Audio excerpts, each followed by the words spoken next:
So, by designing ecosystems, learning ecosystems that value intellectual playfulness, exploration, and deep connections, we cultivate not just better students, but curious, adaptable minds ready to shape the future.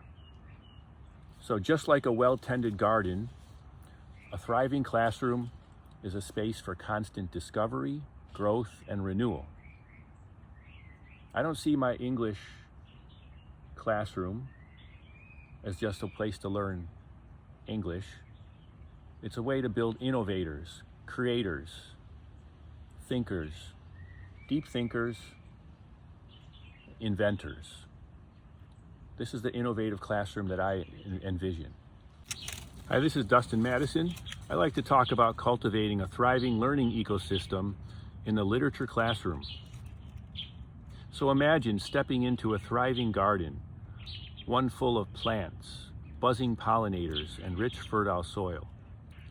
Now imagine that this garden is a classroom, an ecosystem where students don't just absorb knowledge, but they actively cultivate it, explore with it, and innovate with it. So I want to share how I have designed my English literature classroom as a living knowledge ecosystem. This is where learning follows natural cycles of growth, renewal, and transformation, just like the seasons in nature. So, through the TRU Framework that we've been working on, I want to show how I developed an evolving space for deep thinking, exploration, and student agency. So, I look at the garden as a metaphor for learning. A thriving garden, what does it require? A thriving garden requires interconnected elements, just like a rich learning environment does. So in my classroom, students are both gardeners and explorers. They actively shape their own learning and their learning landscapes. So, but I want to make it clear that learning is not linear. It's a spiral, just like the seasons. We revisit ideas, we deepen our understanding, and we refine our thinking over time as we go through the cycles. Let's start with the content. The content are like the roots and the soil in the garden. Literature is not just an isolated subject. It connects history, science, philosophy, and the arts. So for example, when we study romantic poetry, we don't just analyze its themes, we connect it to scientific discoveries of the time, the rise of industrialization, and even mathematical patterns in nature. So just like plants, like we have the plants here, in nature, they draw nutrients from the soil. Students also draw meaning from multiple disciplines, making their learning more dynamic. Okay, when we talk about cognitive demand, this equals pollination and growth. So learning flourishes through intellectual, risk-taking, as well as playful exploration. It should be playful and enjoyable. So for example, when students rewrite a Shakespearean monologue, if they're going to rewrite a Shakespearean monologue, they don't just translate the basic theme, they engage with a deeper meaning. They don't just translate the language. Just like bees cross-pollinate flowers, when they're cross-pollinating flowers, students also, they blend ideas from literature, history, and personal experience, making unexpected connections. Equitable access. This equals the sunlight and the water in the garden. So every student has the right they need the right conditions to thrive in the garden. Too much or too little support can stunt their growth. So in my classroom, students have multiple entry points to learning. For example, when we analyze a novel, some might engage through visual story mapping, others might create a podcast or have an oral discussion through doing creative writing. So equity in learning isn't just about access, it's about providing meaningful engagement for every student. Then we have agency and ownership.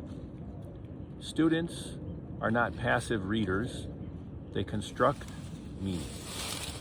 They create knowledge. So for example, instead of giving students essays or essay prompts, I encourage them to generate their own research questions based on their interests. One student might explore the role of Gothic literature, while other might look at the environmental themes in dystopian fiction. So basically the structure builds, and the goal is to build intellectual independence to help students to shape their own literary discourse. Formative assessments are like the seasons or spirals, as well as adaptation, when you have adaptation in nature. So just like the seasons shape how plants grow, learning follows natural cycles of growth, renewal, change. So when students are struggling with a concept, I remind them that learning is a spiral. It's not we don't learn in a straight line.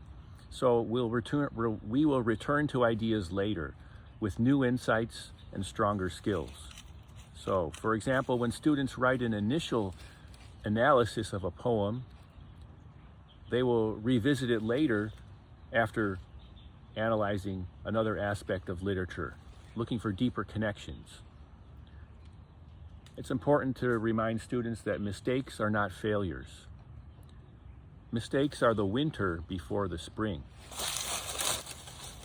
This is necessary. This is a necessary struggle before growth can occur. Interdisciplinary thinking. This is the biodiversity in the garden. A garden with only one type of plant is very fragile. Diversity strengthens the garden, and the same is true for learning. For example, when we explore Mary Shelley's Frankenstein, it's not just a Gothic novel, it's a commentary on scientific values, scientific ethics of the time, societal fears, and even artificial intelligence.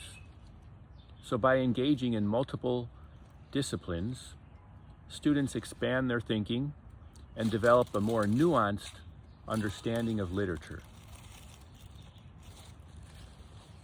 Finally, we have metacognition. This means just like a garden, when you observe and tend to the garden. A good gardener observes their plants and adjusts accordingly. Similarly, students must reflect on their own learning and analyzing or reflecting on what works best and what needs to change.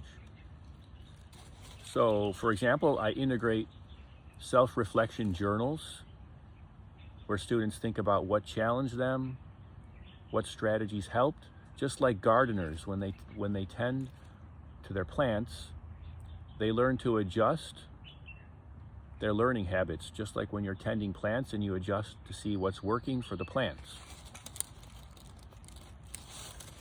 So as I said earlier, I see learning as a spiral for growth, a growth spiral. A garden is never truly finished. It always evolves and expands, as well as adapts. And this is also true for learning. So in my classroom, students don't just learn, they return to their ideas, they build upon previous ideas, and they see them in new ways. Learning spirals upward, just like the seasons bring renewal. When students first encounter metaphors in poetry, for example, they may just see them as decorative language. But later, when they revisit a concept through philosophy or other subjects, they see how metaphors actually shape thought. And that's the power of cyclical learning. So, by designing ecosystems, learning ecosystems that value intellectual playfulness, exploration, and deep connections, we cultivate not just better students, but curious, adaptable minds ready to shape the future. So just like a well-tended garden, a thriving classroom is a space for constant discovery, growth, and renewal.